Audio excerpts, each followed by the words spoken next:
আমাকে যদি কেউ জিজ্ঞাসা করে বাড়ির গৃহস্থালির কাজের জন্য কোন কাজটা সবথেকে বেশি অপছন্দ, তাহলে আমি এক বাক্যে বলে দিব সেটা হচ্ছে মাছ কাটা। এই মাছ ধরা মানে কাঁচা মাছ ধরা এবং মাছ কাটা এই জিনিসটা যে আমার কি পরিমাণে অপছন্দের কাজ, কি আর বলবো। আমি চেষ্টা করি সবসময়ের জন্য কাটাকোটা যে মাছ প্যাকেট করা অবস্থায় পাওয়া যায় সেগুলোই আনার জন্য। ইভেন বাংলাদেশি যে মাছগুলো খাই সেগুলোও কিন্তু ম্যাক্সিমাম সব বাংলাদেশের থেকে কেটে কুটে প্যাকেট করেই চলে আসে। কিন্তু এই একটা মাত্র মাছ, পাবদা মাছ, আমি কখনোই পাইনি কাটাকোটা অবস্থায়।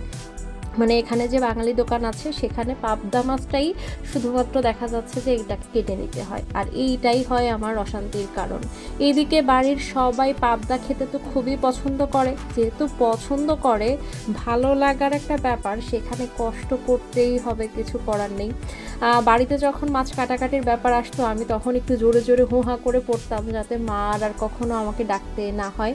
কারণ আমার মা বলতো কাজ না করে পড়, তাতেই আমার শান্তি। তো আমিও কাজের হাত থেকে বাঁচার জন্য, বিশেষ করে এই মাছ কাটাকুটির ব্যাপার থেকে বাঁচার জন্য একটু হুহা করে পড়তাম, আর তারপরে কাজ করার জন্য কাজের লোক তো ছিলই।